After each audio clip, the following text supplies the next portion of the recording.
Good evening, ladies and gentlemen. If we could please ask you to take your seats. Please, could we ask you to take your seats? Our formalities are going to get underway.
Ladies and gentlemen, we would like to get our proceedings underway. May I ask you to please stand and to remain upstanding while the Honourable Deputy Minister of Science, Technology and Innovation enters the room. If you would be so kind as to stand, please. Thank you very, very much.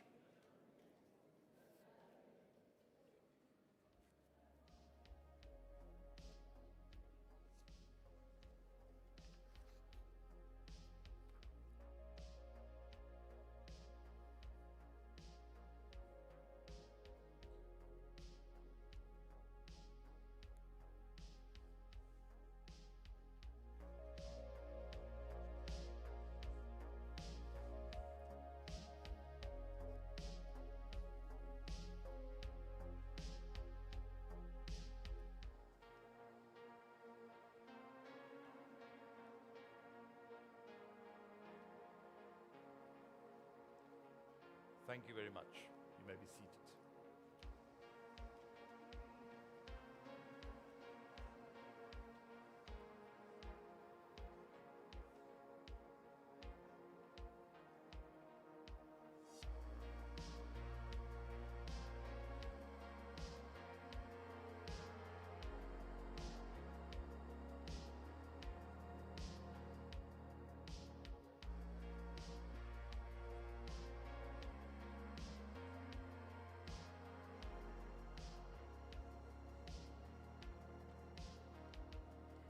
Good evening, ladies and gentlemen.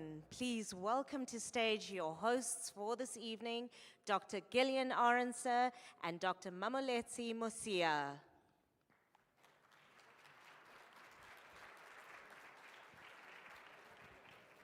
Right, thank you very much. It's always great if people applaud at the beginning. Mamoletsi, I must say, girl, you look gorgeous. Of course, I'm saying that in the hope that she would say you too.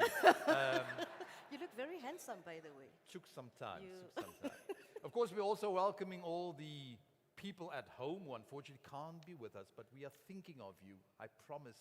We're not looking happy because we know that you're not going to get what we get later. We're really glad that you guys are joining us online. But again, this is the first time that you're on stage. Yeah, I have a co-driver with you, so I know I'm sorted. All right. You will kind of pick me up when I fall. So you ready to get the show on the road? Let us get Right, it started. let's do this. Ladies and gents, if you have a cell phone, I'm very glad to hear that, but I would not want to hear your cell phone ring. So if you could just make double sure that you actually have activated silent. If you need to go to the little place, it's out the back and to the left. But let's sit back and let's enjoy the evening. I invite you now to watch the screen as we introduce the National Research Foundation's Awards for 2024. Through the eyes of a child, the world is a place of infinite wonder. The mind, stirred by restless curiosity, ignites the spark of imagination, blazing the trail for a journey of learning that begins with a simple, insistent question. Why? From out of the blue, above and beyond the world as we know it, come the answers, shaping every facet of the way we live our lives. All around us, invisible, ubiquitous, as vital as life-giving as the air that we breathe, we are surrounded by the evidence of untold stories, by the work of unsung heroes who, every day, set out to bridge the gulf between the questions and the answers, between curiosity and understanding, between why and why not. These are the seekers of knowledge. These are the researchers. Standing tall on the shoulders of giants, today's scientific researchers uphold and advance a tradition of inquiry, discovery, and innovation that puts South Africa on equal footing with the very best in the world. For over 25 years, the National Research Foundation has played a pivotal role in the relentless quest to build a better world, a better tomorrow for us all. By providing support, resources, and guidance to our scientific community, by helping to expand the frontiers of knowledge, by inspiring and cultivating the next generation of outstanding research leaders. Science never stands still. Science never stands alone. Science progresses. Science moves ahead, small step by small step, giant leap by giant leap, through the power of partnership and collaboration. Across interests and disciplines, across cultures and nations, between government and civil society, between academies and corporations, the sciences work better when people work together. It's fitting that this year's theme is celebrating 25 years of research, innovation, impact, and partnerships. In our bold new age of exploration, as humans craft the tools and technologies that will build the intelligent machines of tomorrow, now more than ever, the force that drives us, the force that surrounds us, the force that will change the world is the power of research. Now, as South Africa steps boldly into tomorrow, the NRF is not just embracing our research heritage, we are accelerating it through digital transformation and innovative business strategies. That's why we are building meaningful strategic partnerships at home, across Africa, and around the world to realize the full potential of our scientific community. The mission of the NRF is clear: to leverage our scientific prowess for impactful solutions that fuel national development. Together, we can unlock a brighter future. A future where innovation knows no boundaries. A future where research is everywhere and research works for everyone.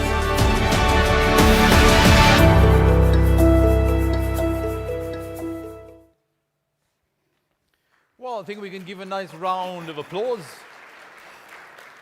for that beautiful video, a reminder of what we have, what we are doing, our research, our innovation, our impact, and the importance of partnerships.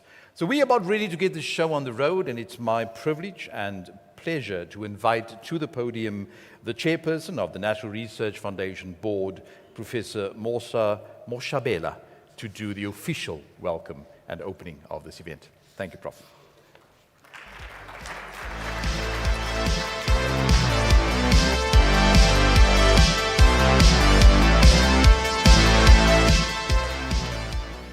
Good evening. I'm going to try that again. Good evening. Thank you. Thank you. Program directors, Dr. Musia and Dr. Arendse, in absentia, the Minister of Science, Technology and Innovation, Professor Nzimande, and present with us, our Honorable Deputy Minister, Nomalungelo Gina, the Acting Director General of the Department of Science, Technology and Innovation, Mr. Dan du Toit, Her Excellency Mrs. Caroline Bouduk, the Canadian Commissioner, the NRF board members that are present here, and I have seen quite a few, my colleagues,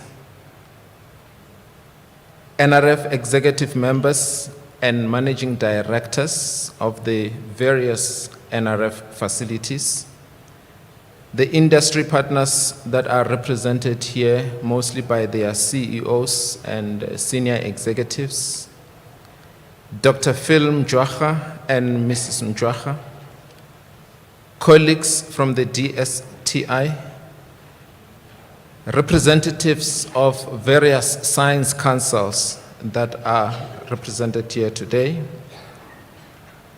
fellow vice chancellors and deputy vice chancellors for research also present here today from various institutions. Equally important, the representatives from the higher education sector as a whole, the national science and innovation community in its entirety, all of you, the NRF employees that are here, and most importantly, our honored guests for the day, the NRF Awards recipients for 2024. Esteemed guests, ladies and gentlemen, allow me to extend my very warm welcome to all of you on behalf of the NRF and the board and the executive.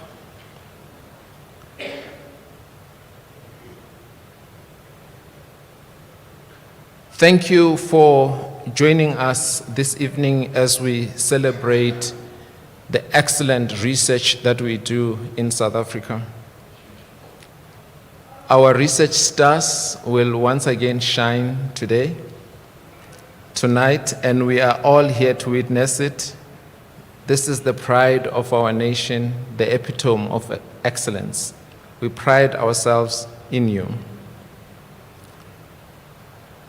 This year, the NRF Awards Ceremony here at Sun City of 2024 happens to be a very special edition of the awards because it coincides with the celebration of the 25th anniversary of the National Research Foundation. Can we give you a round of applause? Pause to clap. I'm looking at you. It's the Jubilee celebration and awards are a flagship event and therefore very appropriate for us to celebrate this momentous moment in the journey of the National Research Foundation. It marks 25 years of leading, promoting, and supporting highly impactful research and innovation, and working hard to foster partnerships for the advancement of the South African national system of innovation and science. Of course, this anniversary also is an important reflection, a moment for us to look back and take stock of how far we've come as the NRF over many years, a whole quarter of a century, the many milestones that we have crossed in our effort and endeavor to bring society, to bring science much closer to society and society much closer to science. It is also a moment of reflection in terms of relationships that we've built across the country with the many universities and science councils, the many stakeholders that without which successes like we see today will not be possible. Also a moment for us to celebrate the many relationships we have formed globally with many partners, donors and stakeholders that make the work that we do possible. I'm especially delighted to mark the significant milestones with all of you present here, many of you renowned researchers, world-class scientists, and most importantly, the next generation of researchers, the ones that we will be passing the baton to take this journey forward over the coming decades for another 25 years. This anniversary comes at a critical juncture. As you know, we are faced with many challenges, polycrisis, mega trends, major challenges, locally and internationally. And as a country, we need to make sure that we can bring all our resources, all our talents together in order to ensure that we continue to make a positive impact in society and limit the negative impact of these challenges that we face today. Over the 25-year period, the NRF has supported over 100,000 postgraduate students, in as much as many of you still complain that we don't give enough bursaries. We have supported 15,200 researchers, and this is not to say that there aren't many others who are deserving that we are not able to fund, but it is a cause for celebration in the sense that most of these researchers that we have supported are now recognized globally and internationally for their research that is groundbreaking and their discoveries. And we take pride in that, to be associated with all of you. Obviously, when we boast about your work. I hope you know that. Throughout the existence of the NRF, we've had the pleasure of working with outstanding researchers, scientists, who partner with us in various areas, including astronomy, accelerator-based sciences, infrastructure innovation, science engagement, aquatic biodiversity, to mention a few, but many others, including environmental observations through our facilities. We are very much honored, therefore, to be joined by all of you tonight in celebrating your achievements, your success, your efforts, but also in celebrating the milestone that the NRF has reached in this year, 2024. We are very incredibly proud of the many partnerships that we have across the science system and the national system of innovation. We're incredibly proud of the partners that we have with various stakeholders across the globe. Very many people in the diplomatic corps who work very closely with us.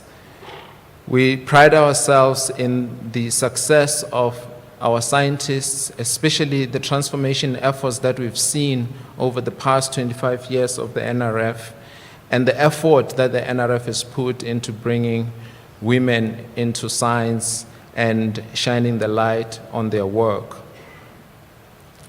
Coming back to why we are here today in this gathering, let me take this opportunity to congratulate the winners, all of you, We are here to witness it and to celebrate with you.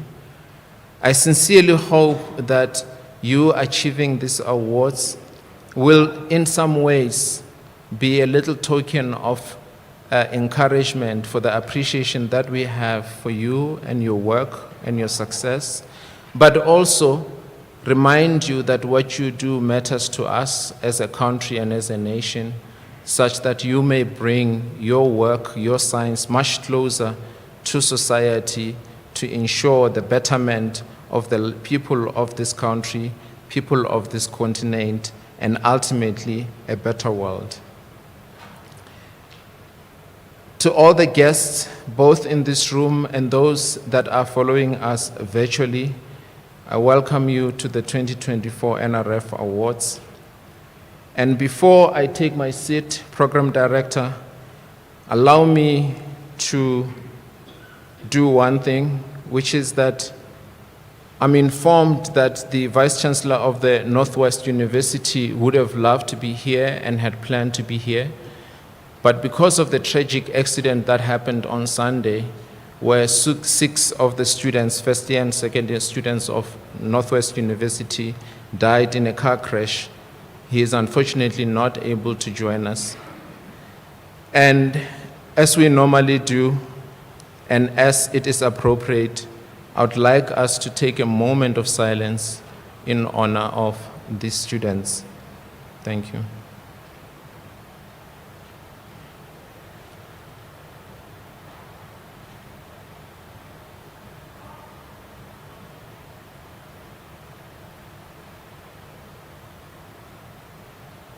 Thank you very much, ladies and gentlemen. I wish you a great evening. We will be here to celebrate with you, even when the party starts. Feel free, enjoy, feel at home. Thank you.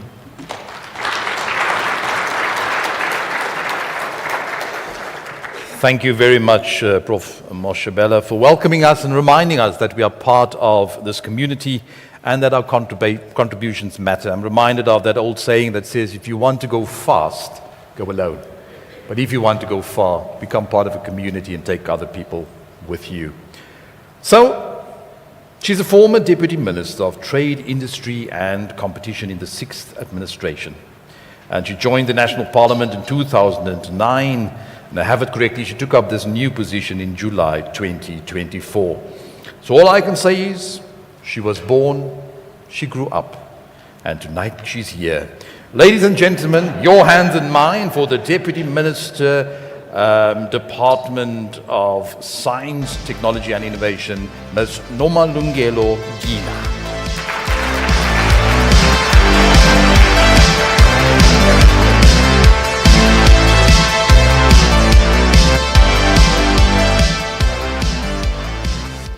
Program Director, thank you very much. High Commissioner of Canada, good evening. Mrs. Caroline Budok, Acting DG of our department, good evening. Good evening to our former DG, Mr. Mjwaha, Dr. Mjwaha. I saw him, but I don't see him now. I know he's here, I can't see him. He's at the back. Good evening, our DG, former DG, Chairperson of the NRF Board, Professor Musa Moshebela, and all the NRF Board members, good evening. And also the CEO of the NRF, good evening. Representatives from the research councils from Zimbabwe, I'm informed you are here, good evening. Heads of DSI entities and other science councils that are here, university vice chancellors and deputy vice chancellors that are here, distinguished guests, ladies and gentlemen, but more specifically, the people that are going to be receiving the awards tonight. A very good evening to you all. It is indeed a great pleasure for me to deliver this keynote address that was supposed to be delivered by our minister. And again, let me bring greetings from our Minister, Professor Blayton Zimande, who was unable to be with us tonight, but he said I must really greet everyone on his behalf. This is indeed a historic occasion that we are holding these 2024 NRF Awards, which also mark, as Professor Mshabela has just said, the 25th anniversary of the founding of our entity, that is the NRF. Again, we are here to celebrate that. The evolution of our country's science system over the last three decades also tells a story of our people's fight against the racialized injustices, and in particular the progress we have made in increasing the representation of Black people and women in the interest of science, technology, and innovation. Today, we celebrate 30 years of our democracy, and for the last 25 years, the NRF has been at the forefront of driving our country's knowledge generation, research, and agenda. The NRF has also been central to the DSI's effort to transform our country's science system. Through its various support and funding program, NRF sought to transform South Africa's research landscape into one grounded in equity and inclusiveness. Towards the end, the NRF identified four key priorities or four key pillars to enable its effort to ensure that the knowledge enterprise is responsive and successful. What are those four key pillars? One, that is transformation. Two, impact. Three, excellence. And four, sustainability. In pursuit of excellence, pillar, this year's awards have a very amped theme. The theme is celebrating 25 years of research, innovation, impact, and partnerships. The NRF awards individuals or groups who have demonstrated extraordinary investment in achievement. That is what we are going to be witnessing today, where we've got various groups and individuals that have demonstrated those achievements, and we are here to celebrate those tonight. The areas of recognition in the awards include the knowledge generation, human capacity development, public engagement with the research and scientists who are considered by their peers to be leading international scholars in their fields or disciplines. As stated, today we also mark the 25th anniversary since the founding of the NRF. Some of you would recall that NRF evolved from a merger of a number of agencies, including the CSIR Foundation for Research Development. This measure also included the HRCS Center for Science Development to combine the natural, physical, engineering sciences with humanities and social sciences to create a single agency that provides support and funding across the spectrum of research. Since then, we have seen steady progress in transforming the cohort of sciences to be more representative and inclusive in terms of race, gender, and disability.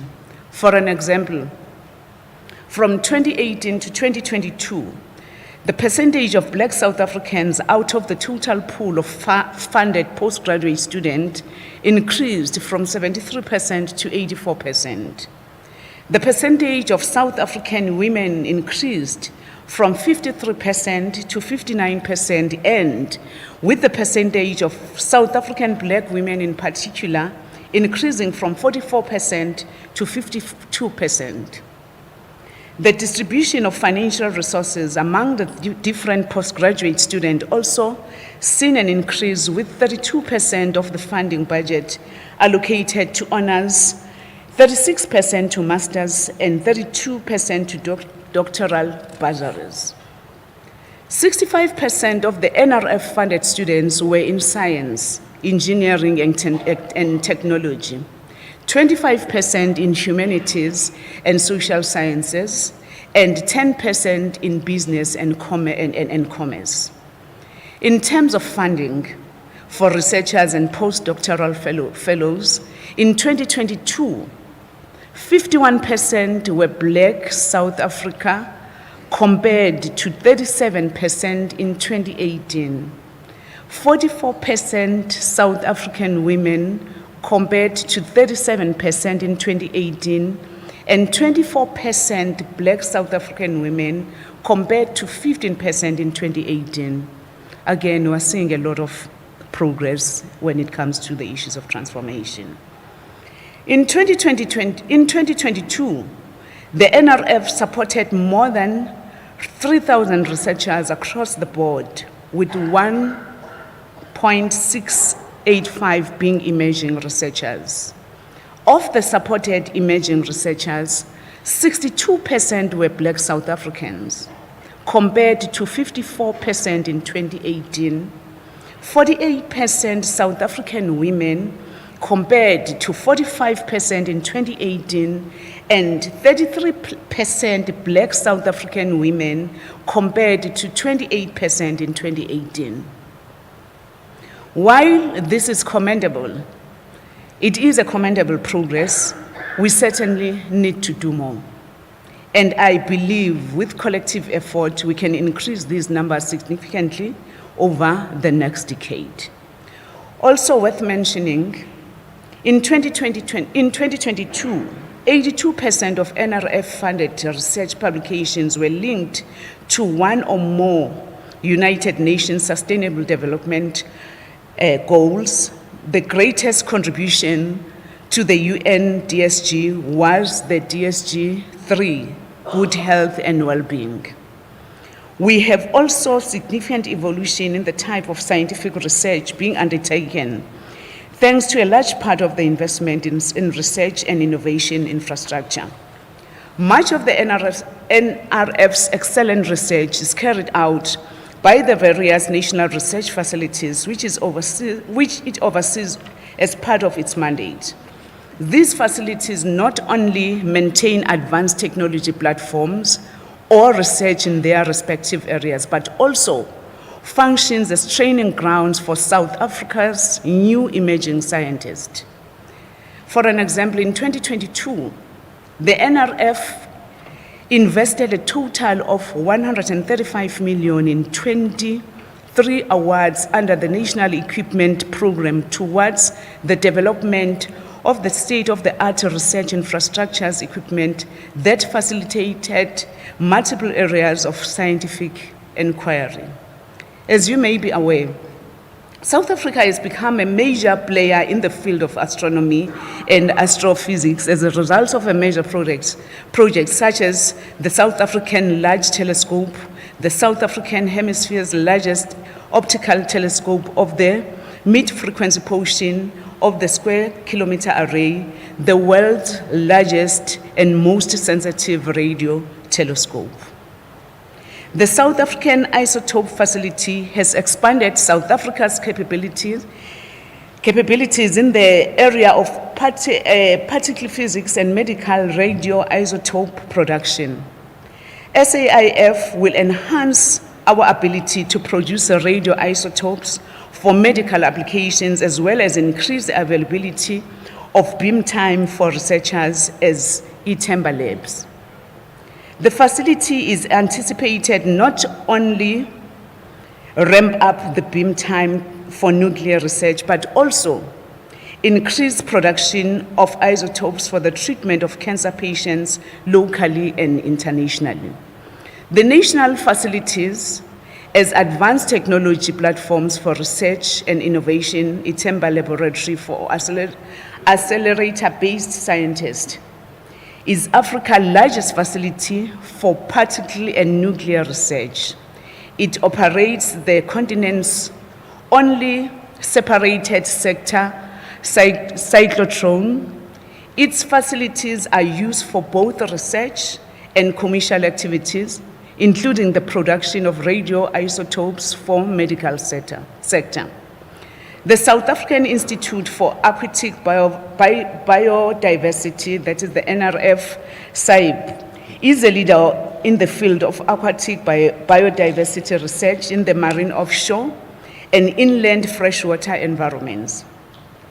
It operates a number of platforms capable for research across various environments and also focuses on the development of the country's biodiversity and blue economies. As highlights of marine platforms, use was the first extensive survey with the deep sea landers developed by the NRF SAEP in the Maldives in the International Netting Mission. This research allowed the full testing of the capabilities of the lander equipment and has demonstrated the NRF SAEP's ability to design and build its own instrumentation. The South African Radio Astronomy Observatory oversees the South African radio astronomy research activities. It operates a number of radio telescopes at various sites, including the mid-frequency portion of square kilometer array at Meerkant Radio Telescope, Hira, Cibus, and other instruments. It is also part of the African Very Long Baseline Interferometry Network. Meerkant has produced several discoveries, and this led to the recognition of the Meerkant team by the Royal Astronomical Society of London in 2023 with its group, where in 2023 Group Achievements Award for spectacular advances in radio astronomy. Meerkant has supported an intensive program of human capital development in Africa, stress-based tested the technology for the SKA, that is the square kilometer array.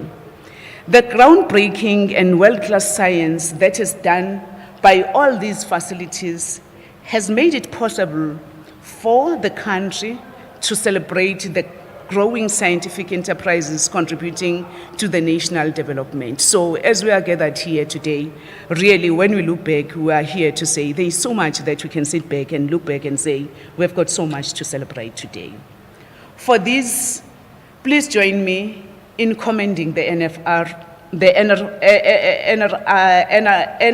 board, the NRF executive and staff for working hard over the years to lay the basis for today's 25th anniversary celebration. I now wish to take this opportunity to talk about another important human capital development initiative, that is the Presidential PhD program, which was announced by the President in 2023. A concept document has since been approved, and that approval was granted to the NRF to establish a dedicated PhD project office with the relevant staff, which the effort is underway. The NRF is busy with the implementation plan, and as the department, we reached in principle agreement with the National Skill Fund to unlock the seed funding of 1 billion, where we'll make sure that when it comes to that a presidential PhD project, we really fund and we see more researchers coming into play. And we are looking forward to that the NRF Fund will lead on that one. As I conclude, as the NRF Strategy 2025 comes to an end, I look forward to the NRF Strategy 2030 that I believe will further enable and align the research enterprise to the STI Decadal Plan and better contribute to the national development as envisaged in the 2030 National Development Plan. Again, congratulations on your 20-year milestone and best wishes to all the winners of the 2024 NRF Awards. We are proud of each and every one of you. Thank you for a sterling contribution to the country's knowledge base. Let us unlock the brighter future for our country. All the best for the future. Thank you very much.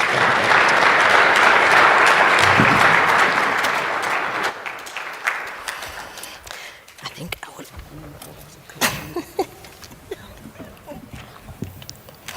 Thank you, Deputy Minister. I'm sure we can do better than that.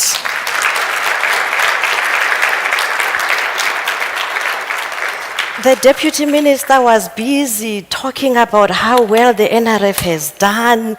She was talking about the stats and the improvements it's August and it's Women's Month, and she is busy saying these huge percentages of improvements in the advancement of women, and we are just silent.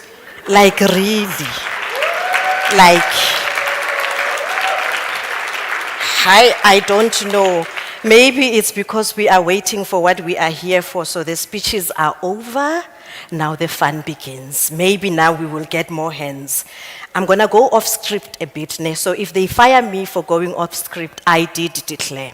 So when I go to events, I often hear program directors say, let's make the event trend. And then they say the young people know the hashtag things. So they did not say we must switch off the phones. They just asked that we put them on silent. So may I ask, let's just make the event trend. And then there's a hashtag. So I'm going to decide on the hashtag for today. So the hashtag for today is hashtag NRF Awards. And then I was thinking about the other one, but I'm not sure about this one, so you will decide. So we either do hashtag NRF 25 or hashtag NRF at 25. I am not sure about that one. But NRF Awards, definitely. Let's make our event trend. Deputy Minister, thank you so much. We are led. It is very exciting to see women leadership, and I always get excited when I see women leadership. As I said, the speeches are over.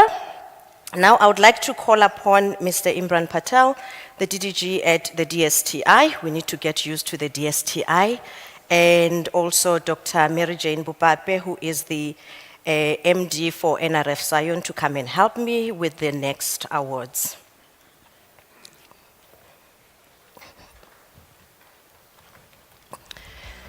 As they come along, I will just read what the next award is.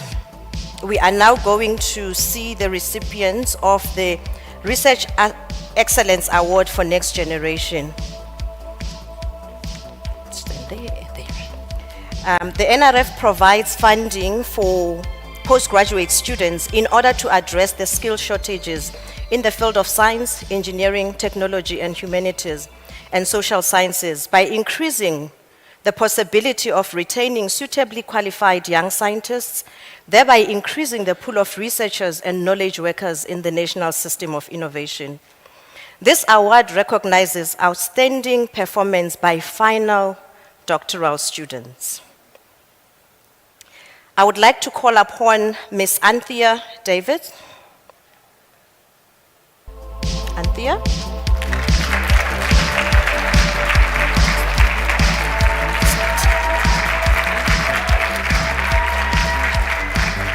As Anthea comes front, as we call the awards recipients, I would appreciate it if they go that way, and then after the award, they come back this way. They come out this way.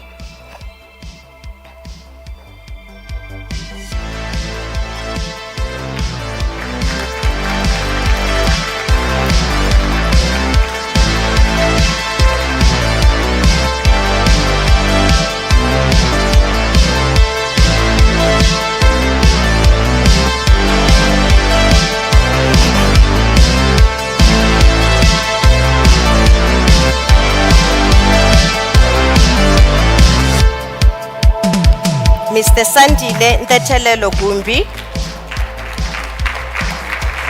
Congratulations.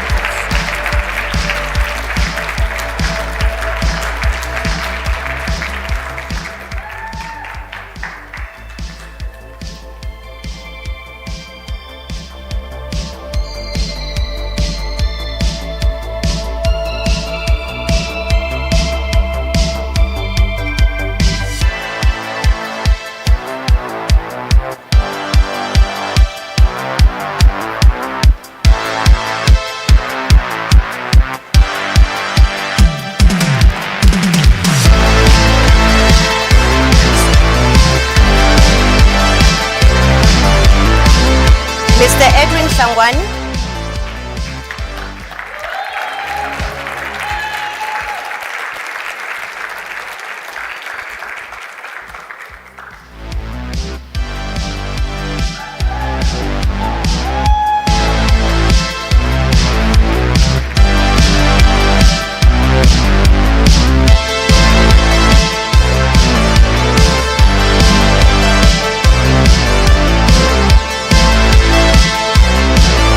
Sangwani looks like he's famous. I think he's gonna make us trend the most.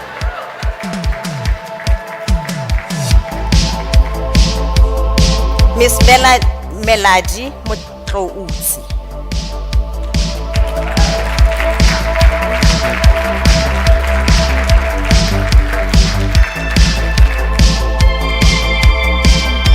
Melody's award is actually collected by her sister Cordelia Mujadibodu.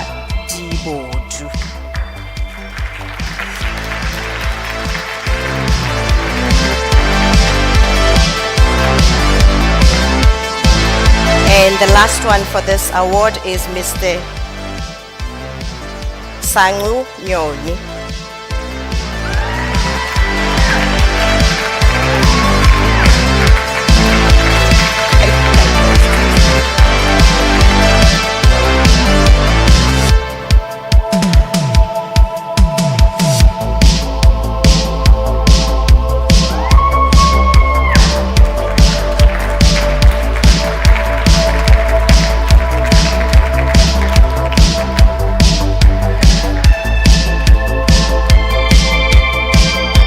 Another round of applause for the recipients, and thank you, Mr. Patel, and thank you.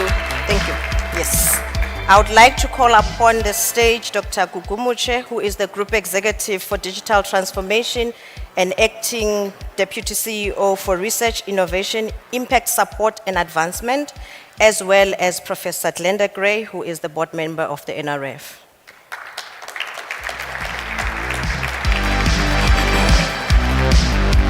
The next Excellence Award for Early Career or Emerging Researchers.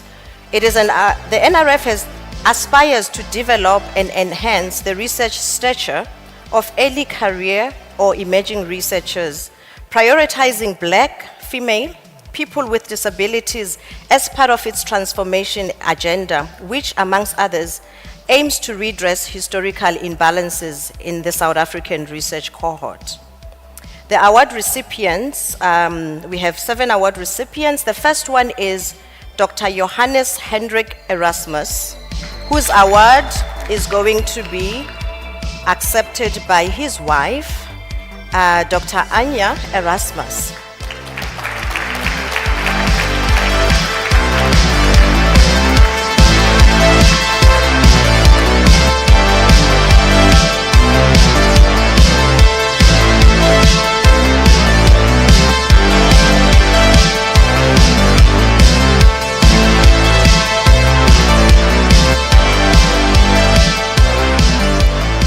I normally hear people saying that a family that prays together stays together.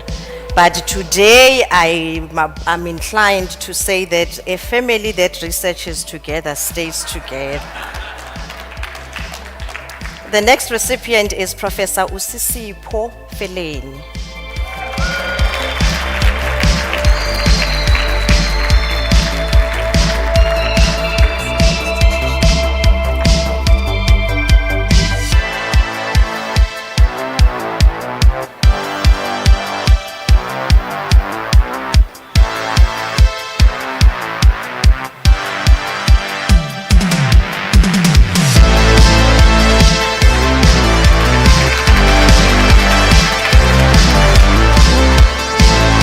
Wow, Professor, I thought you were going to do Naile walk. What happened?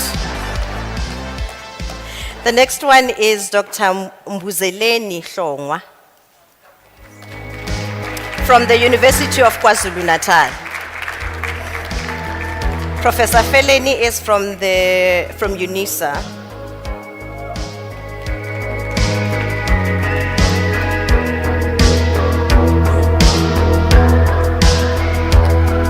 Naile walk.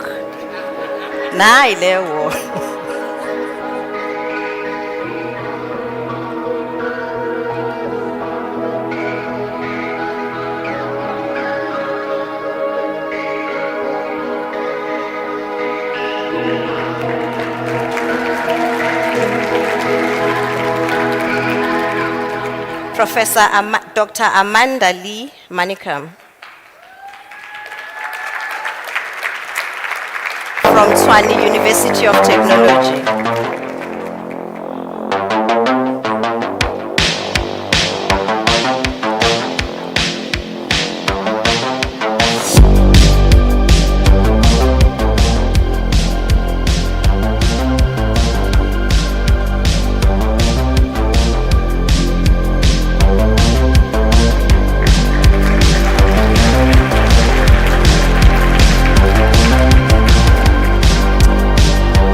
Professor Sisanda Ngwalo.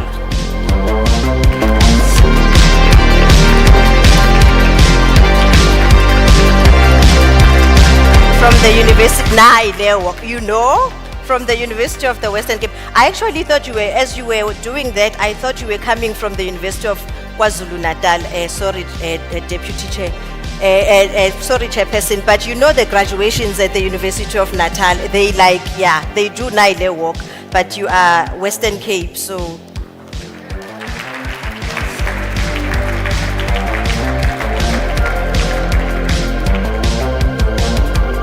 Dr. Boitumelo Ramatsetse from Stellenbosch University.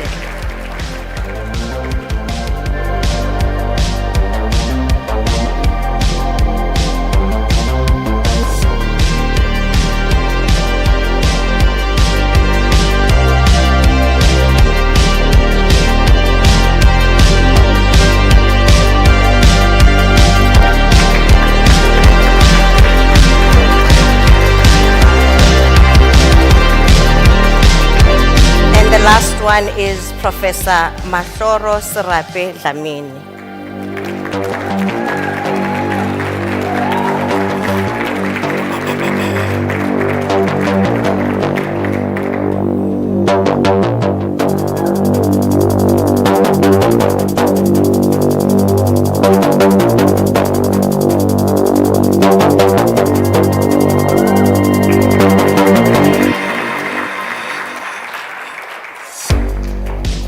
Thank you very much, Formalities. Thank you very much, Prof. Gray and Professor Dr. Moche for assisting us.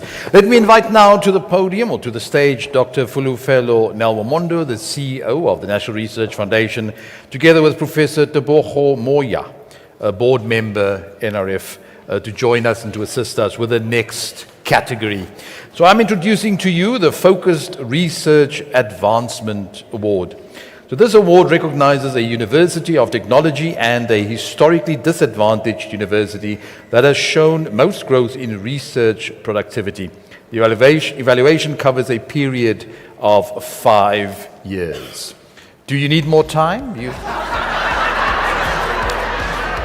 All right, you're done. All right.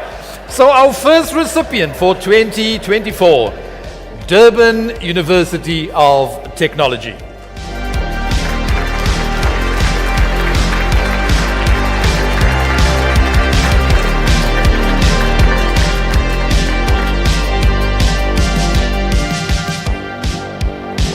This is the Focused Research Advancement Award for 2024.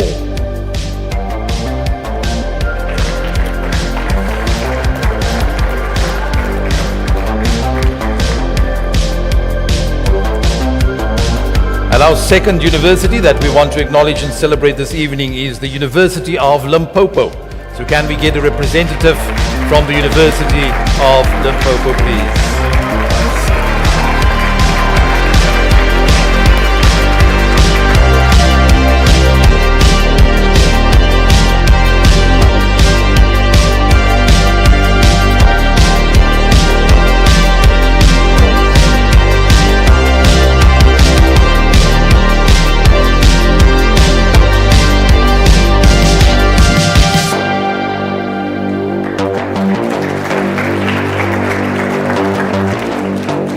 Thank you, Prof. Thank you, CEO. I'd like to call up front, and thank you, co-pilot. I'd like to call up front Dr. Angus Patterson, who is the Deputy CEO of the NRF National Research Infrastructure Platform, as well as Ms. Funeka Khumalo, who is the NRF board member.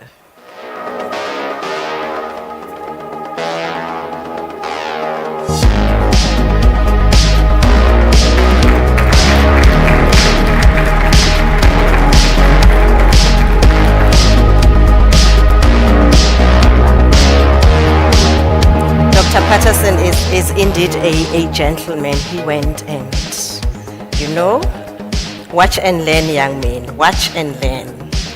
The next award is the peer-rated researcher category awards.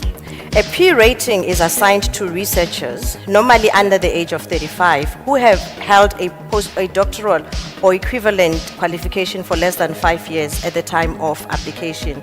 These researchers are considered likely, we are very predictive at the NRF, to become future international leaders in their respective fields on the basis of the exceptional potential demonstrated in the research performance and outputs during their doctoral and or early postdoctoral research careers. The winner, we have 2 awardees for this category, and the first one is Dr. Jan Molman-Buys. As he comes front, I would like for us to watch the video that will tell us a little bit about his work.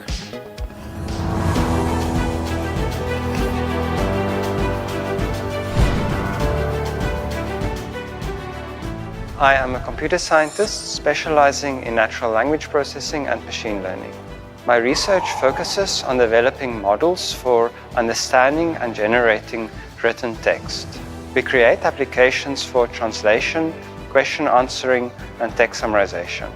The current prominence of systems such as OpenAI's ChatGPT highlights the importance of such predictive text models. My work emphasizes how modeling linguistic structure can enhance these models. My research focuses on developing better low-resource language models, in particular for South African and African languages. A major challenge is that large language models require extensive data sets, which are scarce for these languages. African languages often have complex morphological structures, which these models struggle with. My research group have developed techniques to leverage existing data more effectively and to model morphology explicitly, in particular for Nguni languages. We also work on curating and developing new data sets for South African languages. I've always been fascinated by languages due to their intricate structure and crucial societal role. In South Africa, language diversity enriches society but also creates communication barriers. My passion for natural language technologies stems from their potential to overcome communication barriers, enabling access to digital information in local languages. These technologies are also vital for supporting language learning and localizing educational content. The rapid advancement in text generation systems have opened up new, impactful applications, while also raising questions about responsible use of technology. My priority is to bridge the gap between language technologies for high-resource and low-resource languages. This can only be achieved by active participation from South African researchers. I'm encouraged by steps towards this, but more work is needed to develop technologies that enable speakers of African languages to shape their own futures. Ladies and gentlemen, Dr. Buys.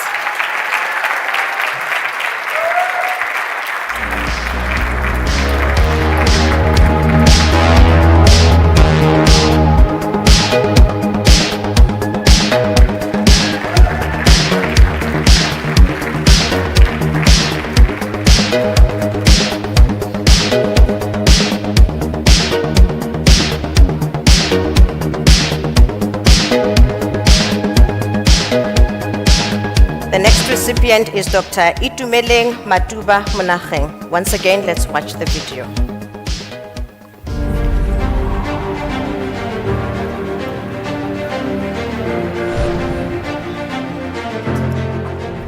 I'm an astronomer, and my area of research is in stellar astrophysics. So most of the stars that we see in the night sky are in binary star systems. So it means that you have pairs of stars that are going around each other. And there are different types of these pairs of stars, and we classify them based on their observational properties. And I study a particular type of binary star system, which are called X-ray binary stars. We call them X-ray binaries because they emit a lot of their radiation in the X-ray part of the spectrum. To do this, I use data from different types of telescopes, and this includes telescopes that are located here in South Africa, such as the Southern African Large Telescope and the Meerkat Radio Telescope. So I analyze and interpret this data to try to gain an understanding about the physical properties of these stars. I'm trying to answer questions about the origins of these stars and how the complex interaction between them happens and how they eventually evolve to become some of the most explosive and exotic events in the universe. I've always wanted to become an astronomer, and this goes as far back as primary school. My earliest memory of my connection to astronomy goes back to the 2000s when there was a solar eclipse that was visible in the northern part of the country. During that time, there was a segment in the newspaper that explained what was happening, and it came with free safety glasses to beat the solar eclipse without damaging your eyes. I found this fascinating, and from that point onwards, I started taking a keen interest in astronomy.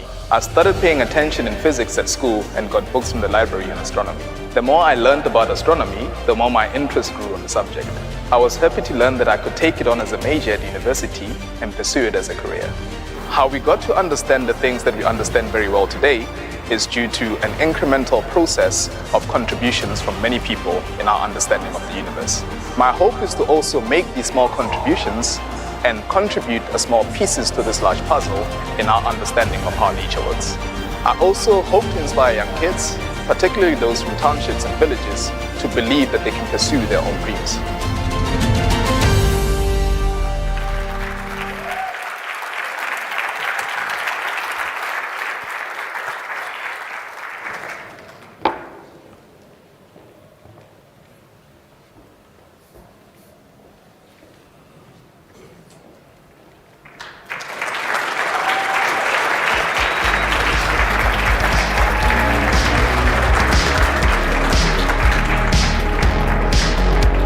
He's an astronomer, and doesn't he look like a star? Congratulations, thank you very much, Dr. Patterson and Ms. Kumalo, for assisting us. So from the P category, we now move to the A category, A rating, and I'm going to invite back Professor or Dr. Fulufelo Nalwamondo, NRF CEO, together with Professor Nadine Peterson, a board member, to join me on stage as we move to our next category. So an A-rated researcher is somebody who's unequivocally recognized by their peers as leading international scholars in their respective fields for the high quality and impact of research outputs. They play a significant role in developing the next generation of researchers. At this point, I would just like to point out that even though I look like a minister, I am not one. This is not a baptism. So if what comes out of my mouth does not sound like your name, if that is your picture, just hurry up slowly and make your way to the front. So we're going to start with the A-rated scientists, those who have been rated for the first time. And our first recipient is Professor Edward Sturrock. Professor Sturrock unfortunately can't be with us, but I invite Professor Figaji to receive the award token on his behalf. Professor Figaji, thank you very much.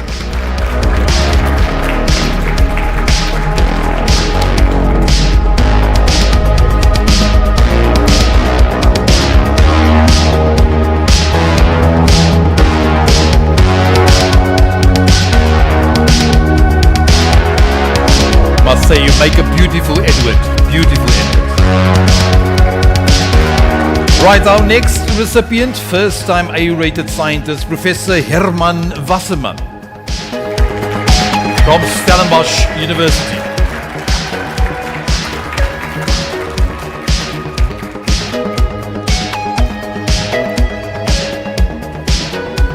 Expertise there, humanities and journalism.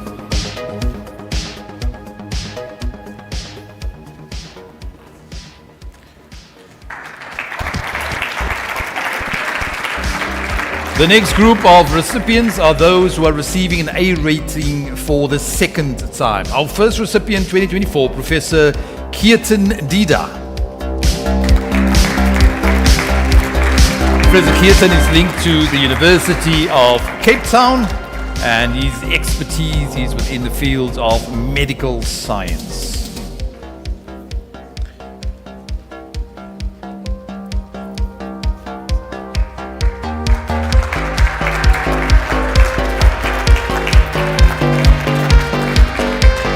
And then also for the second time, A-rated category, Professor Andrew Forbes.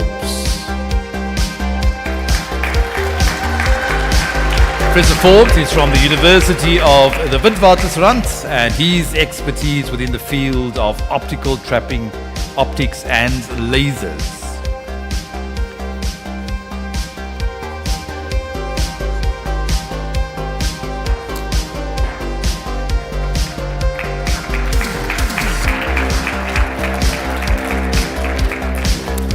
Then our fifth recipient, second A rating, Professor Anthony Onhuhui Boozy. That one.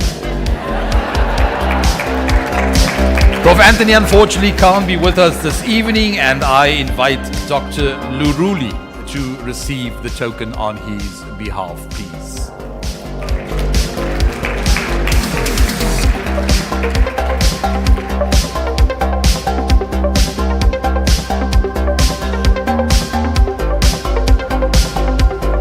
Was going along so nicely until I got to that surname, but I'll practice it. I promise I'll practice for next time. Then we have also second time A-rated scientist, Professor Anthony Reddy. Professor Reddy is from the University of South Africa, who unfortunately can't be with us either, but he has asked that Dr. Nkumeleni receives the tokens on his behalf. Thank you very much.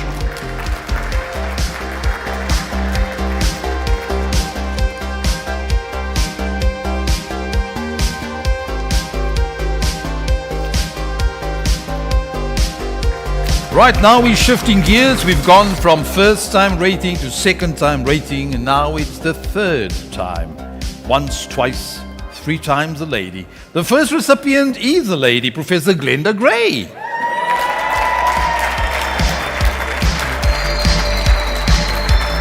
Professor Gray is linked to the South African Medical Research Council with expertise in HIV vaccines.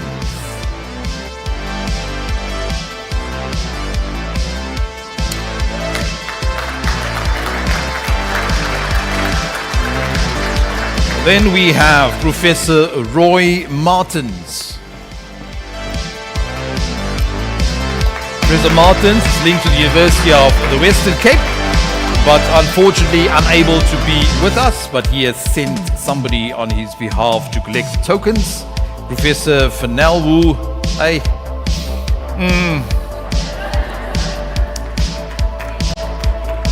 Yes, please.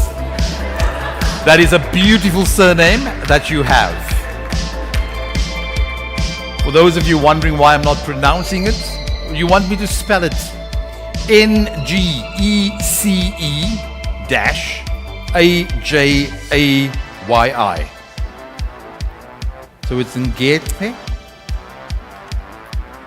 Congratulations to Professor Roy Martins. Then also, for the third time, Professor Edward Rubitsky.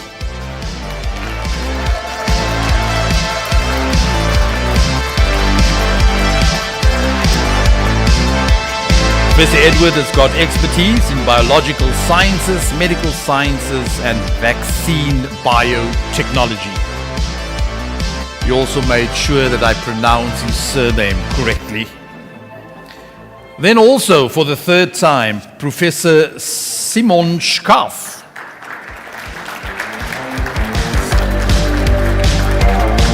Professor Schaaf unfortunately can't be with us either, but he has asked that Professor Terina Teron receives the tokens on his behalf.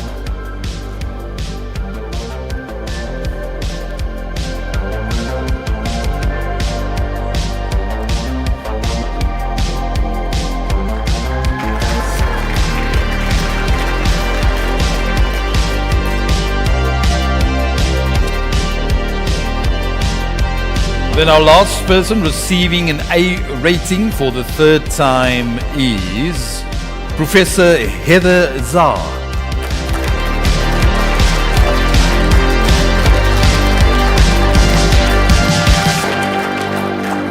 Professor Zah is linked to the University of Cape Town. I've got that effect on people, don't worry. With expertise on pediatric pulmonology.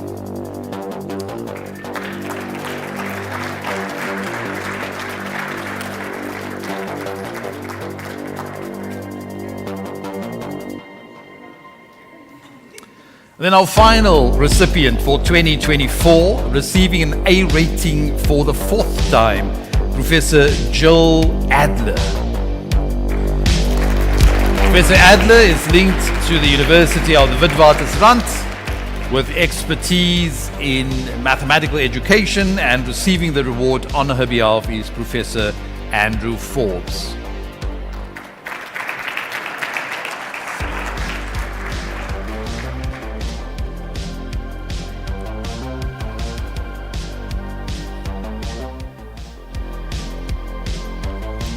Thank you, Julian. Thank you, colleagues. As I was standing there and hearing Professor Gray's name called, I'm like, yo, she is superwoman. She is demonstrating that leading a world-class research council in the country does not mean that you need to stop doing research. If she's called here for the third time, it means that during her time at MRC, she spent 10 years as the CEO, by the way. She never stopped doing research. I'm just challenging all of you there who are still researchers. Some of us left our lab codes a long time ago, so it wasn't for me, it was just motivation for all of you who received the awards. Thank you. I'd like to call upon Ms. Ponso Maruping, who is the MD of NRF Sarau, and Dr. Sibusiso Manzini, who is the Chief Researcher at the DSTI. Chief Director. Yes. I was wondering, I'm like, I don't remember seeing Dr. Manzini outside. The next award is the Public Engagement Research Public Engagement with Research Award. So if you were listening to Dr. Monageng, he said his interest in astronomy was sparked by a clip he read somewhere in the newspaper, and they were talking about stars and how somebody can make a career out of reading and looking at stars. Some of us, we just watch the stars and we don't see anything. Yet he saw a future in that, out of a newspaper clipping. Now, the next award demonstrates the importance of doing science engagement, and public engagement with the Public Engagement with Research Award, recognizing outstanding contributions to public engagement with science and encourages academics to make their work and science and technology in general more accessible to the public, so that we can have more of Dr. Monarengs. And the recipient is Dr. Kim Beneman. He does not have competition, by the way. He is the only one. She is the only one.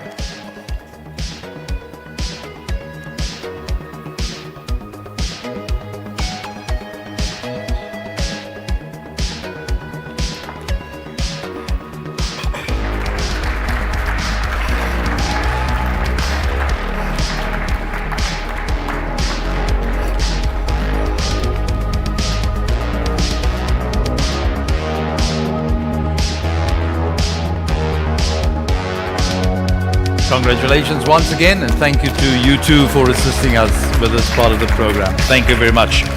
All right, so we're going to move on to our next category, and I'm going to call back Dr. Gugu Moche together with Ms.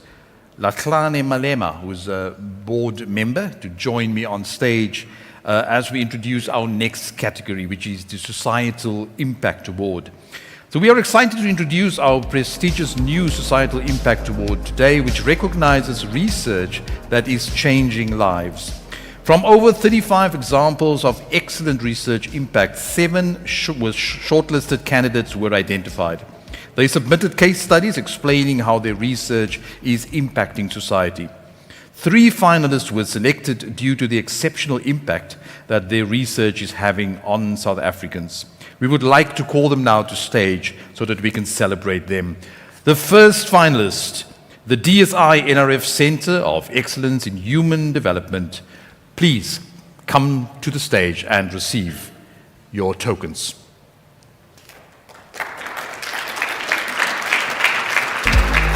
So if you can get a representation or representative from that group, thank you very much. So this is all about societal impact. It's about changing lives. It's about making a difference. And as you heard, 35 got narrowed down to 7 case studies, and now we're presenting to you the 3 finalists.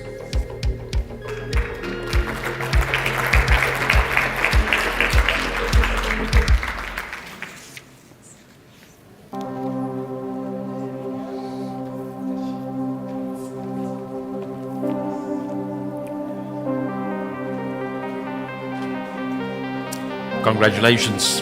Thanks for the work. Then our second finalist that made it to that list of 3, DSI NRF Center of Excellence for Epidemiological Modeling and Analysis, Sakima. Could we have a representative from Sakima?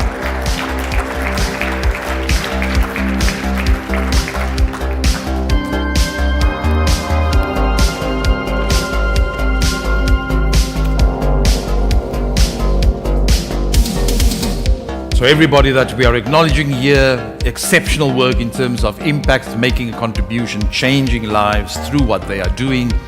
Out of 35, we got 7 case studies, down to 3.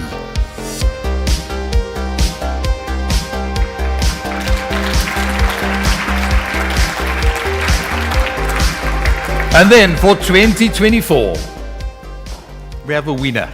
And the winner for our Societal Impact Award is the DSI NRF Center of Excellence for Biomedical TB Research. But before they come to the stage, let's watch a quick video to give us a bit of context.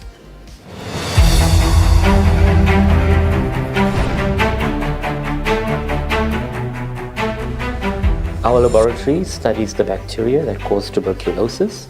The ultimate aim of our research is to develop new TB therapies and new vaccines. As an example, we recently engineered a new TB vaccine candidate using gene editing of the current TB vaccine. We also aim to improve the diagnostics of TB. In this case, the idea is to speed up the time of diagnosis and also to make sure that our diagnostics work in vulnerable populations, such as people living with HIV and children. A major focus of our current work is to assist the South African Department of Health and TB testing programs in many other countries with the rollout of molecular diagnostic tests. When these instruments are placed in a laboratory, they need to be verified as operating correctly.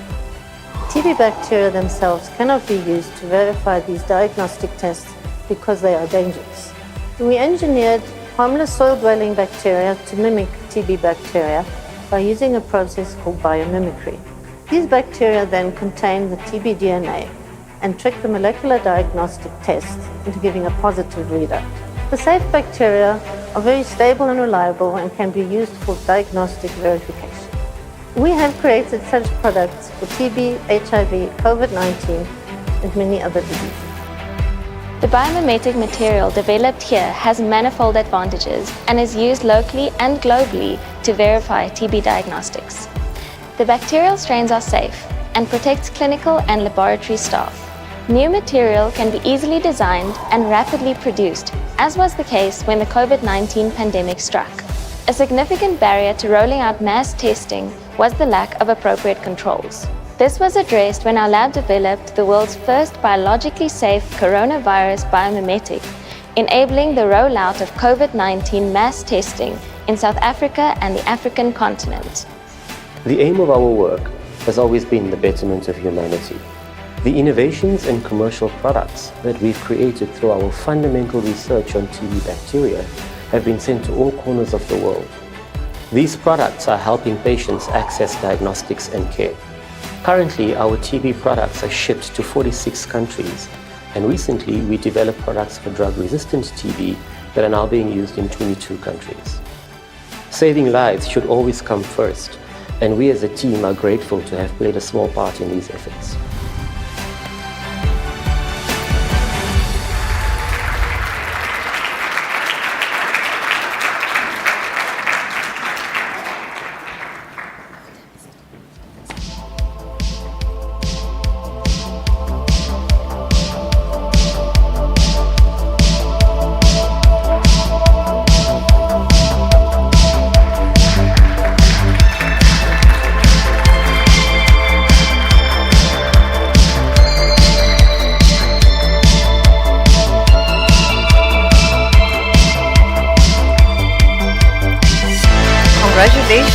it is the very first, so you will tell them all that we were the first winners. Thank you, colleagues. DM, Deputy Minister, I think we need a lot more of these, so that when you go to Treasury to negotiate on our behalf, you are able to quote, they are even abroad, so we will make sure that you get a lot more of these as you go there, because we need the money. You were seeing a lot of people coming here one by one, and you get the impression that this science thing is a one-man show. And now we want to show you that actually it's not a one-man show. It is a team sport. So the next one, we're going to have a Science Team Award. This is in recognition of contributions, creativity, achievement of a science team towards extending the boundaries of scientific research in Africa, producing science outcomes which have positively impacted society, and for the role they played in raising South Africa's international stature as a world-class research place.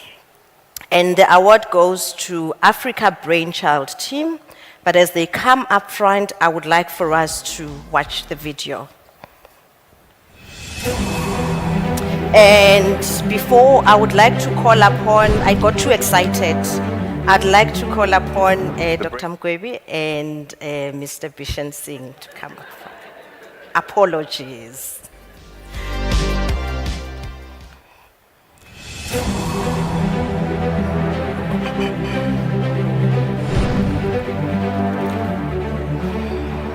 The brain is the final frontier.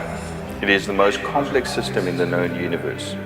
So when it is injured or diseased and we are called upon to treat it, it is easy for us to be overwhelmed by the complexity of it all. And especially in children. Children have the greatest potential of the brain, but they are also in an accelerated phase of development. So our goal is to make use of the most sophisticated clinical infrastructure right there at the bedside and all our advanced laboratory tools to study the brain in real time and in real patients, in part to advance our understanding of the brain, but most importantly, to reduce the risk of death and disability due to brain injury and illness, and in so doing, to make the most meaningful difference in the lives of the children under our care and across the world. So we have a lot of different projects on the go at any one time. One of our most exciting recent projects is funded through the Wellcome Trust Discovery Award. And this project uses an innovative clinical tool to give us high-frequency, real-time insights into the metabolism and inflammation of the brain. And it also gives us really important information about how drugs are getting out of the bloodstream and into the brain.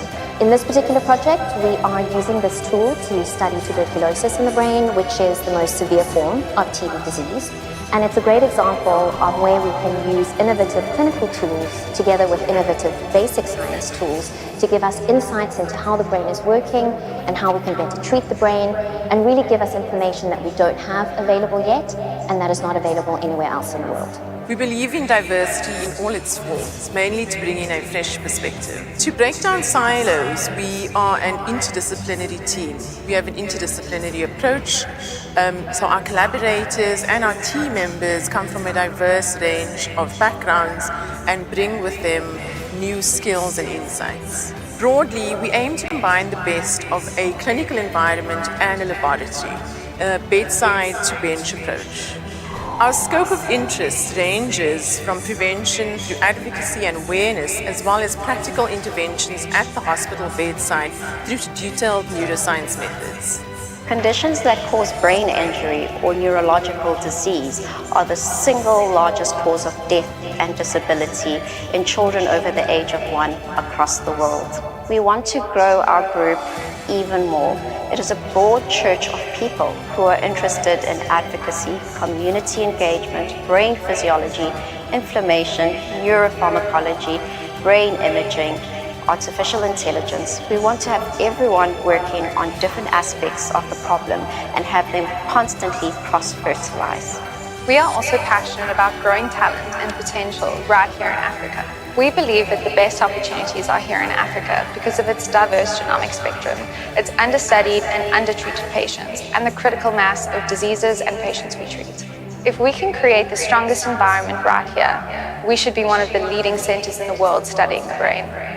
Our projects have shown that we have this potential, and the person who benefits most is the next child we treat.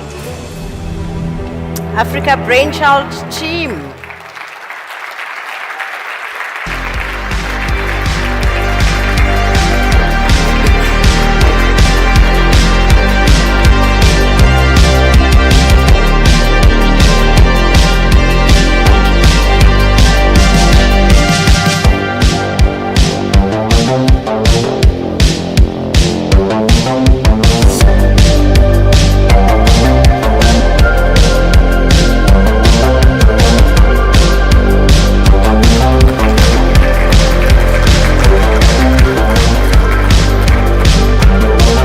Congratulations once again. This is our Science Team Award winner.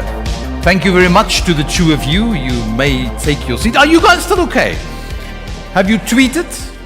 Have you posted to say, I know people who know people who know people? Some of the older people are looking at that and say, oh, that one was in my class. I always knew she's going to go far.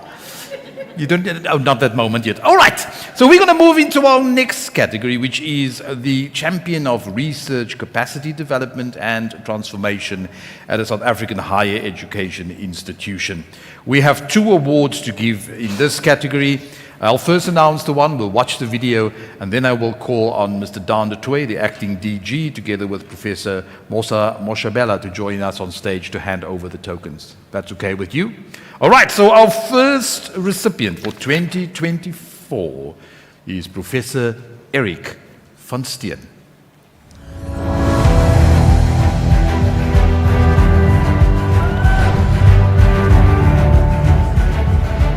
We are working towards a decarbonized society where energy will be supplied from renewable resources. Energy can be transformed into chemicals, for instance, carbon-based chemicals like aviation fuels and fuels for powering diesels, for instance, for areas which cannot be electrified that easily. Furthermore, we will need carbon-based chemicals for our own survival going forward. We're trying to understand these important chemical reactions, both from a scientific perspective as well as from a chemical engineering perspective. Humankind will need carbon-based chemicals going forward as a feedstock for advanced material synthesis and for the synthesis of pharmaceuticals. These chemicals are currently produced from fossil fuel, but in the future we will need alternative sources for these materials. For example, methane, a greenhouse gas which comes off landfill sites, can be converted into these products by converting first to methanol or formaldehyde. I'm fortunate to attract students from quite a diverse background into my research program because of my presence in the undergrad program, where I take time to listen to students. The research program gives the students technical skills, but more importantly, it gives them critical thinking skills through their conversations with me as their supervisor. Postgrad students are encouraged to become teaching assistants because by reflecting on what they have learned previously and having to explain it to undergrad students will sharpen their own thinking. Personally, I like to solve puzzles which nature puts in front of us. I started out researching the Cecil process, which in my opinion was a very logical process and easy to understand. Since then, I've become an expert in the broader field of heterogeneous catalysis. And I hope to instill in my students the same problem-solving skills as well as an appreciation of the underlying physics of the problem. There we have it, our recipient for 2024, Professor Eric van Steen. I had a conversation with him this morning over breakfast and he said to me, it's not that complicated. It's simple equation, A plus B equals C. That's all you need to know and the rest will fall into place.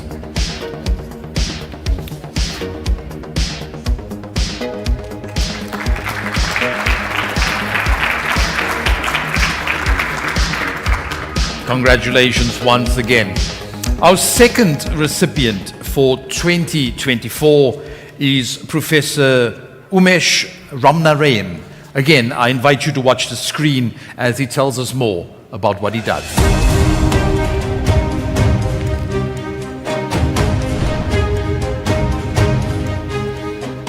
My research endeavor has been on the unpacking of micro, meso, and macro level factors on the delivery of inquiry-based science education.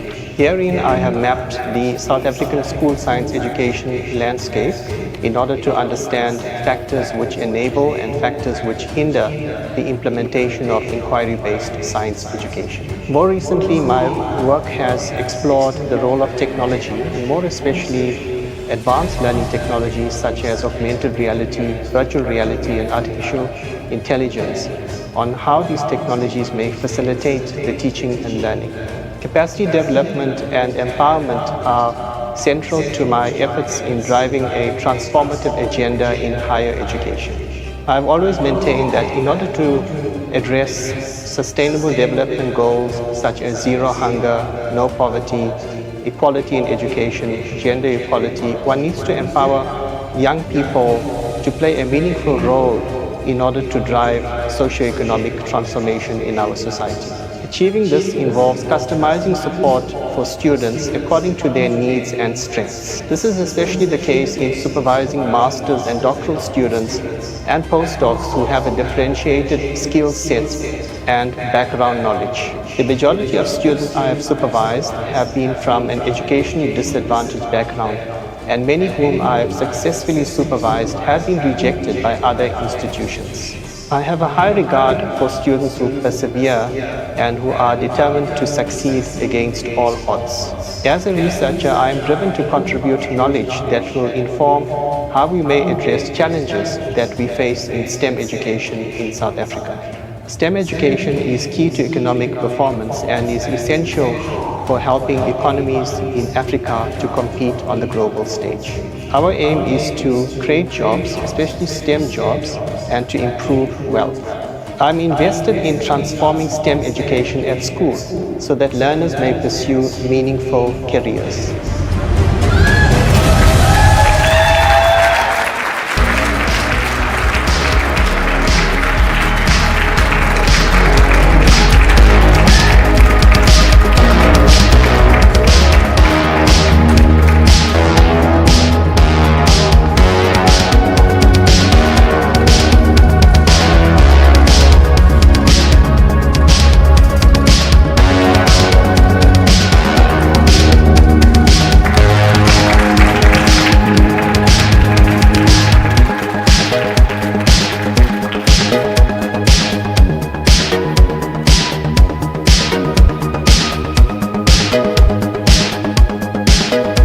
Thank you, Prof. and Mr. Detroit. I heard Prof. Ram Narain saying that he takes students that are often rejected by other universities. He's definitely doing a good job of seeing diamonds when others saw stones, and we are able to now recognize him for his work. The next award is the Lifetime Achievement Award. This can tell you something, ne? We are nearing, we're getting there. This accolade is awarded to individuals considered to have made extraordinary contributions on international standards and impact to the development of science in and for South Africa over extended periods of time, and for the manner in which their work has touched and shaped the lives of South Africa and views of many South Africans. The award recipient for this year is Professor Richard Cowling. I would also request that we watch the video to describe his work.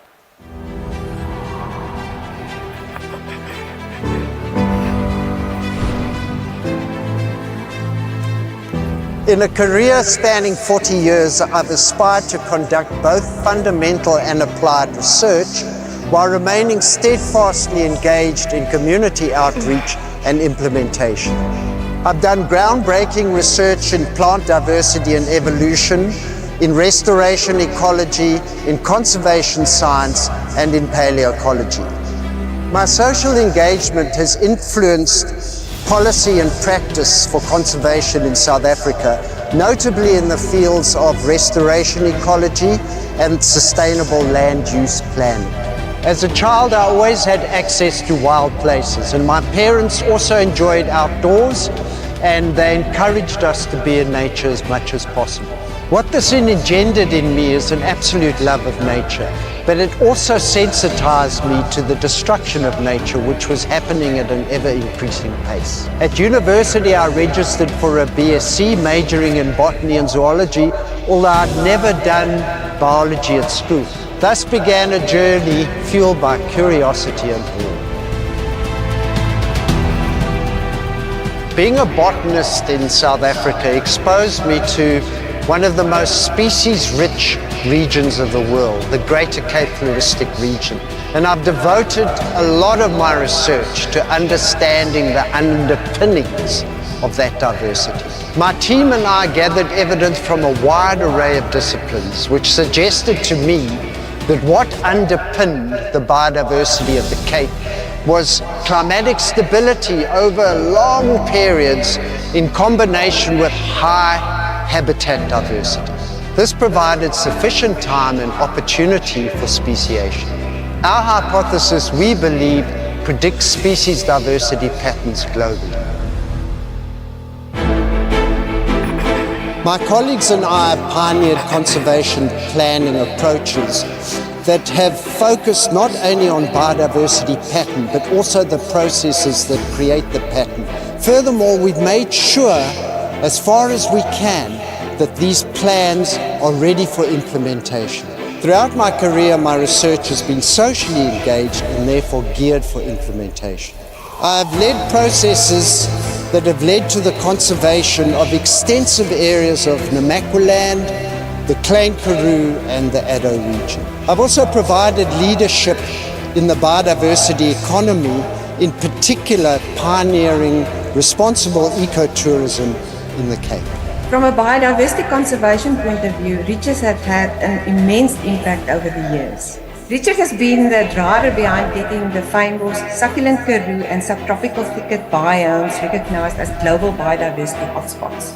He assisted in obtaining international funding in getting the Cape, SCEP and STEP projects going for each of these biomes. Richard was very involved in the science behind each of these initiatives. On top of that, he co-authored 3 beautiful coffee table books on each of these hotspots.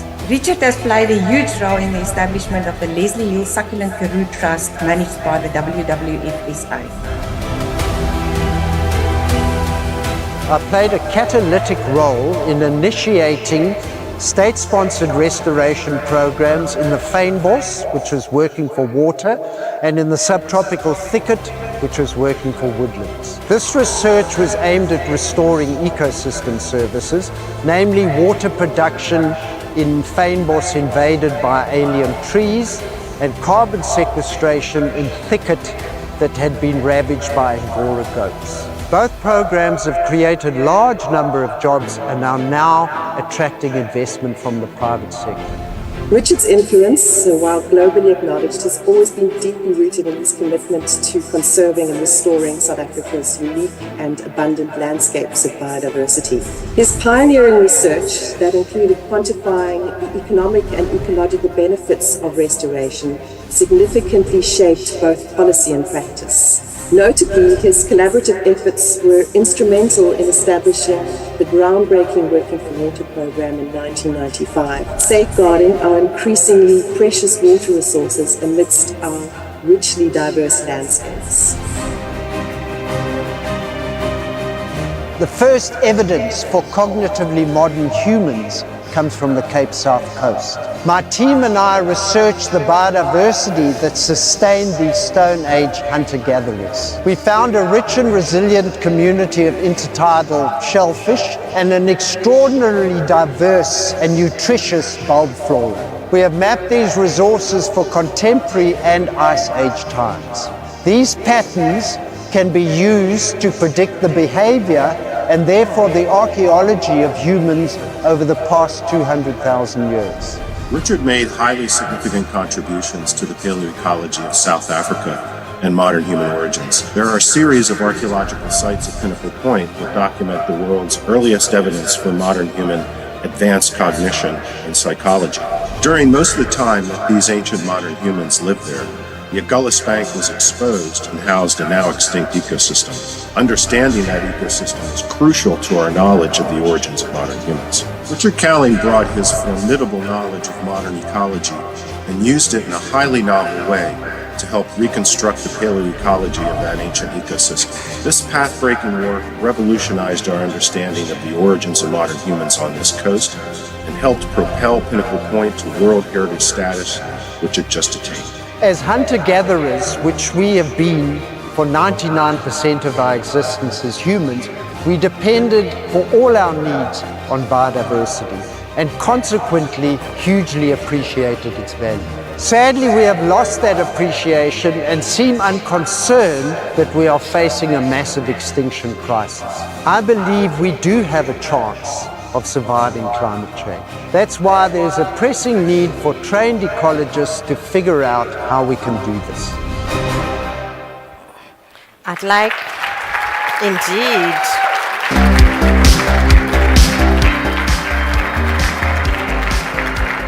I'd like to call up front Dr. Neramondo and Deputy Minister Gina to come and do the honors.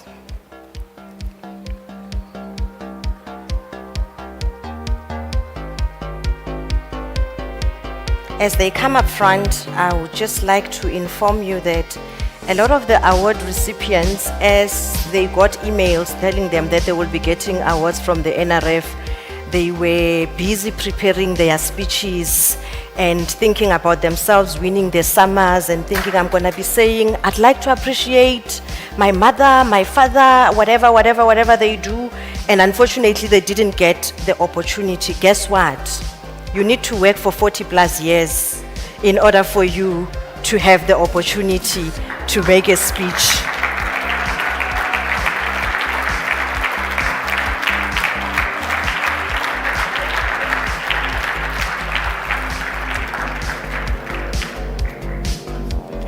Thank you, CEO and Deputy Minister. As we wait and hear the speech from, we need to take this from you so that you come and give us a speech. Oh. Yes, yes.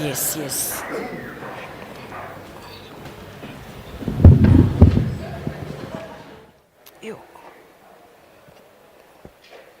Thank you. Thank you. Thank you.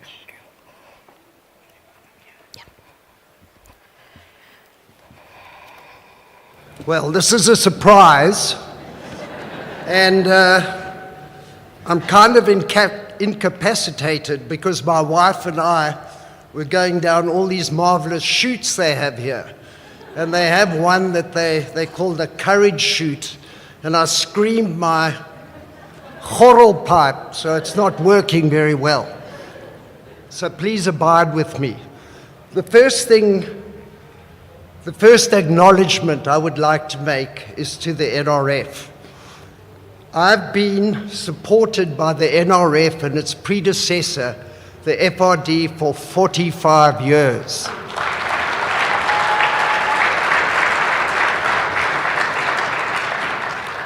So what stands here before you is a product of their support. And looking to this amazing new generation of people coming through, I'm just so thrilled to see it. NRF, keep that support going. We've got a new cohort of people who look absolutely glorious. And then the next person, or the next entity, or whatever, that I want to acknowledge is my wife.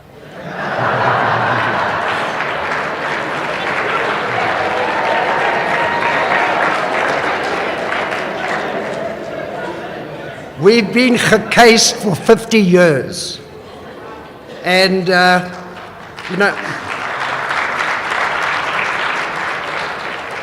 Shirley always tells me, and I excuse me as this has some sort of gender bias or whatever, but she says, behind every successful man is a woman who rolls her eyes.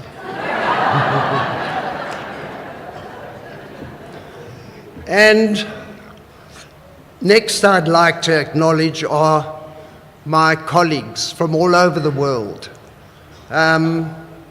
You know, collaborative research is a wonderful thing. I got hooked on it when I was supported by the cooperative scientific programs of the CSIR, which had as their goal bringing people from different disciplines and backgrounds to solve urgent environmental problems. And I've enjoyed collaborating with scientists ever since then. And partnerships in science enable you to leverage so much more money. I mean, if you think of the archaeology projects that we've done that are really groundbreaking, most of the funding came from the NSF, but we had the knowledge. So we could negotiate with those guys. You don't come here without supporting our students. We had something to offer them. And then finally, my postgrad students. I've had about 90 of them, I think, over the years.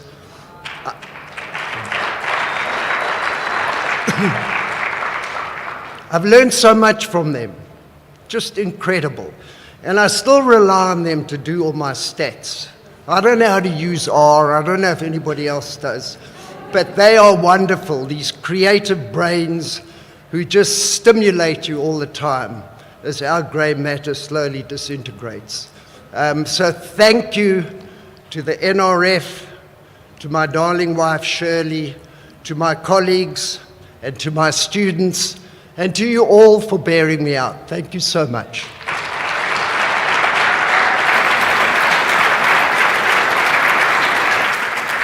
Congratulations once again.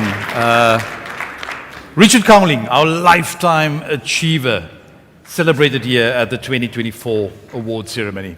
Ladies and gents, that brings us more or less to the end of the formalities. Looking at Richard, I'm standing and I'm thinking, not all the people who've impacted our lives get appreciated in this way. So seeing that your cell phones are on as you make your way to the next venue, maybe there's somebody that you want to send a text to say, thank you for what you did, when you did it. Maybe it's a school teacher, maybe it's a first-year lecturer, but maybe there's somebody that needs to know that they contributed and are still contributing to who you have become.